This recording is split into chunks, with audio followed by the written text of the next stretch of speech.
Second important advantage of attitude is, if you have the right kind of attitudes, your latent talents, आप में जो शक्तियां हैं जो आपको भी पता नहीं है, वो बाहर आ सकती है.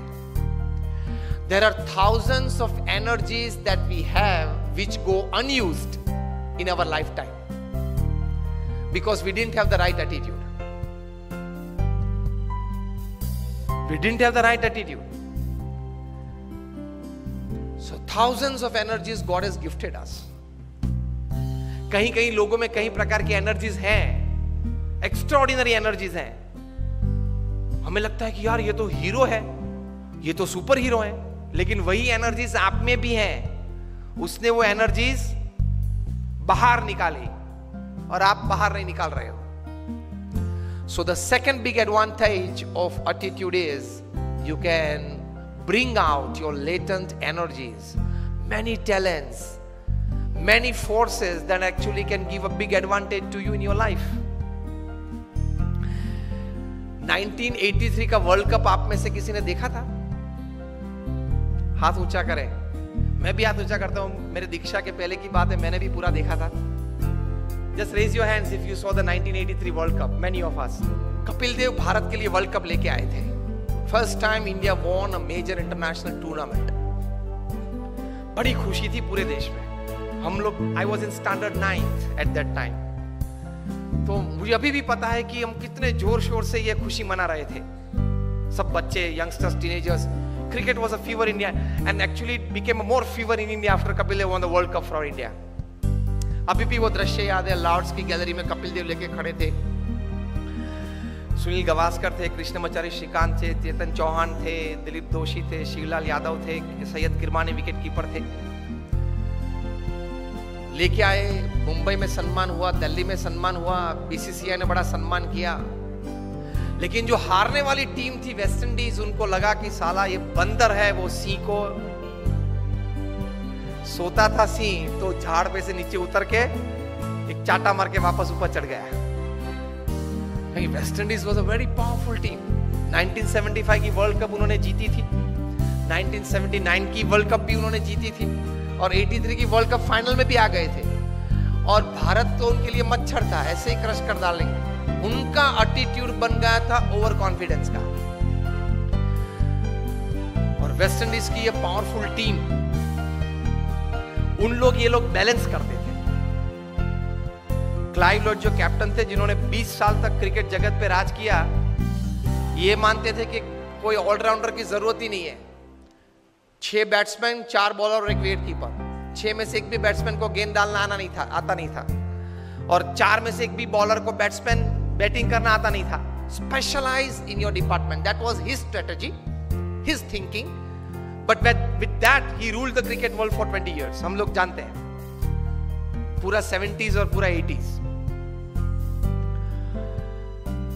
तो 1983 के वर्ल्ड कप फाइनल में भी आ गए. इंडिया को 183 में ऑल आउट कर दिया. 75 की वर्ल्ड कप फाइनल में क्लाइव लॉर्ड ने सेंचुरी की थी. 79 की वर्ल्ड कप फाइनल में विव रिचर्ड्स ने सेंचुरी की थी.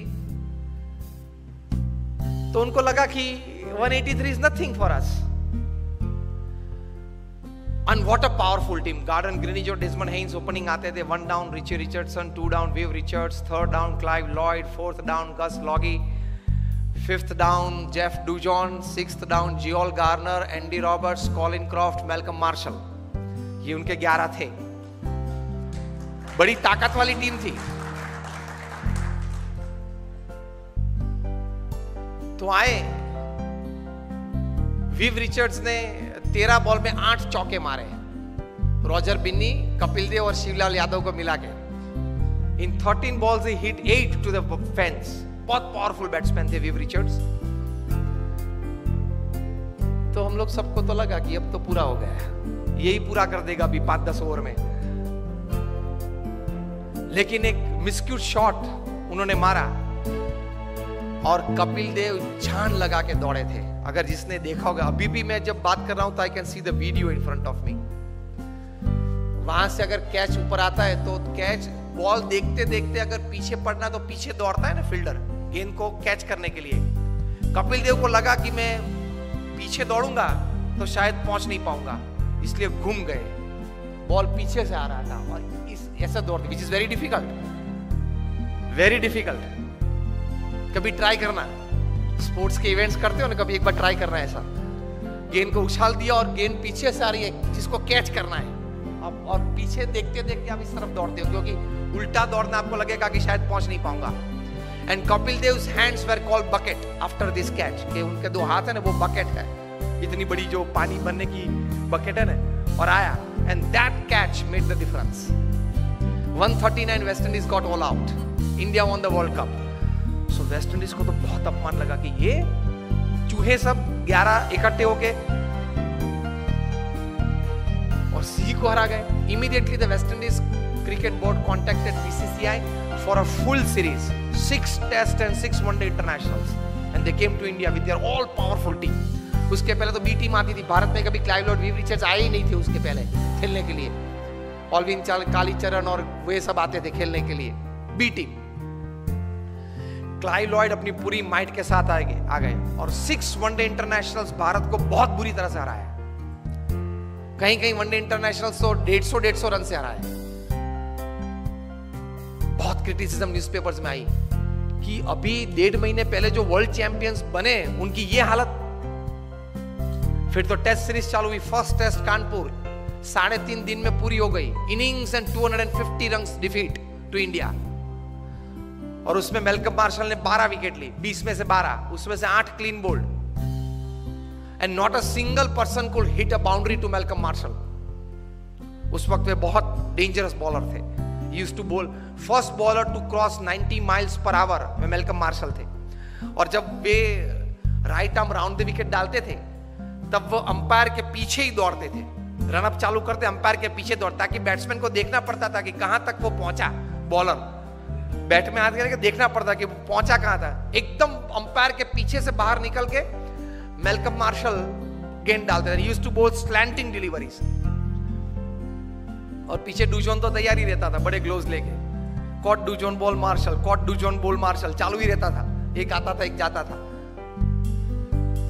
किसी को भी गलती से भी कट नहीं लगी कि स्लीप के ऊपर से गेंद चली जाए और थर्ड मैन पे एक बाउंड्री मिल जाए, ऐसा भी नहीं हुआ था। Severe criticism in the Indian press. Each and every Indian player was heavily criticized कि अब तो जो वेस्ट इंडीज बोलती थी वो बात सही है कि भारत ने बाय फ्लूक ये वर्ल्ड कप जीता, नसीब के आधार से जीता, प्रयत्न से, पुरुषार्थ से, टैलेंट से ये वर्ल्ड कप नहीं जीता है, वो बात तैयार हो गई। इंडियन प्लेयर्स का काउंसलिंग चालू हुआ, मॉरल बूस्टिंग चालू हुआ, पंपिंग चालू हुआ, एटीट्यूड्स बदलना चालू किया। उसमें सबसे पहली बारी आई ओपनिंग बैट्समैन सुनील गावस्कर की। उनका एटीट्यूड बदला कि you have a defensive attitude, you have to change your attitude from defence to attack. If Malcolm Marshall is a great bowler, you are a great batsman. If he can bowl so well, you can bat so well. Gavaskar का attitude change किया, because you start the Indian innings, you are the opening bat. आप जिस प्रकार से खेलेंगे उस प्रकार से पूरी टीम खेलेगी, नतीजा पहले से चालू हो जाएगा। And Gavaskar said what? He was counseled, change your attitude from defense to attack. Gavaskar defensive batsman थे, वे टेस्ट बैट्समैन थे, वनडे इंटरनेशनल के नहीं थे। सचिन तेंदुलकर टेस्ट और इंटरनेशनल दोनों के थे, 2020 के नहीं थे। क्रिस गेल है वो 2020 और इंटरनेशनल के है, टेस्ट के नहीं है, अलग अलग रहता है। सुनील गावस्कर को बताया गया कि change your attitude, you will get success. और आप जो बैट डिफेंस करते हो वो जरा stroke, create a stroke on every ball. Marshall is a master bowler, you are a master batsman, the little master उनके लिए पहले नाम था। The moment Gavaskar changed his attitude, his batting changed, results changed, overall outcome changed, और 6 में से हम लोग 3 टेस्ट मैच तो फिर भी हारे, लेकिन 3 टेस्ट मैच बचा सके, वो गावस्कर का एटीट्यूड अटैकिंग हुआ। इसलिए दूसरी टेस्ट थी फिरोज शाह कोटला पे दिल्ली में, West Indies won the toss and send India into bat. और सब बुकीज ने तो ये सोच रखा था कि 7 या 8 विकेट गिर जाएगी लंच के पहले 150 में। गावस्कर का एटीट्यूड बदल दिया था, उन्होंने भी बदला था। क्या? From defence to attack. वो तो डिफेंसिव बैट्समैन 1975 की एक वर्ल्ड कप में, उस वक्त वनडे इंटरनेशनल 60 ओवर्स की थी, तो पूरी 60 ओवर खेले थे, पहला बॉल खेले थे और 60वीं ओवर का छठा गेंद खेले थे, and he was 36 not out. अब देख लेना स्कोर्स में, मुझे इस प्रकार के 500 स्कोर्स याद है। Gavaskar attacked Marshall from day 1, from ball 1, और पहले ही ओवर में गावस्कर ने 4 चौके मारे। मार्शल अपनी वेस्ट पे हाथ लगा के पिच के बीच खड़े रहे और गावस्कर के सामने देख रहे। Years later, Marshall would write in his autobiography that from Firoz Shah Kotla's innings, I could see a change in Gavaskar's attitude, and that change in attitude brought out the attacking nature in his batting, and that changed the overall result outcome of the series. और गावस्कर ने lunch के पहले century बनाई, 107 not out, और final 6th test में चेन्नई पे चेपॉक पे 236 not out in the 4th innings of the test to save test for India. 2 दिन खेले 236 बनाने के लिए, लेकिन बचा दी टेस्ट ये धरखम बॉलर्स के सामने, क्योंकि West Indies bowlers Clive Lord की यही स्ट्रेटजी थी, यही एटीट्यूड था, कभी बैट्समैन को रिलैक्सेशन देना ही। स्पिन बॉलिंग चालू हो तो थोड़ा रिलैक्सेशन होता है ना, गेंद थोड़ी स्लो आती है, तो every delivery must be 90 miles. Batsman त्रस्त हो जाना चाहिए 1 घंटे में, तो विकेट फेंक देना चाहिए, डेस्परेट हो जाना चाहिए। भी उनकी स्ट्रेटजी थी और चली थी, 20 साल तक चली थी। In the last line of the chapter on Gavaskar in his autobiography, Malcolm Marshall wrote, "From that day I came to know about the greatness of Gavaskar to the extent that I can write today." And he writes that it is easy to steal the Taj Mahal from India than to get through the straight defenses of Gavaskar. वो लिखते हैं इस पुस्तक में कि भारत में से अगर ताजमहल चोर के ले जाना है ना तो लेकर सकते हैं, लेकिन गावस्कर का जो स्ट्रेट बैट डिफेंस है उसको तोड़ना बहुत डिफिकल्ट है।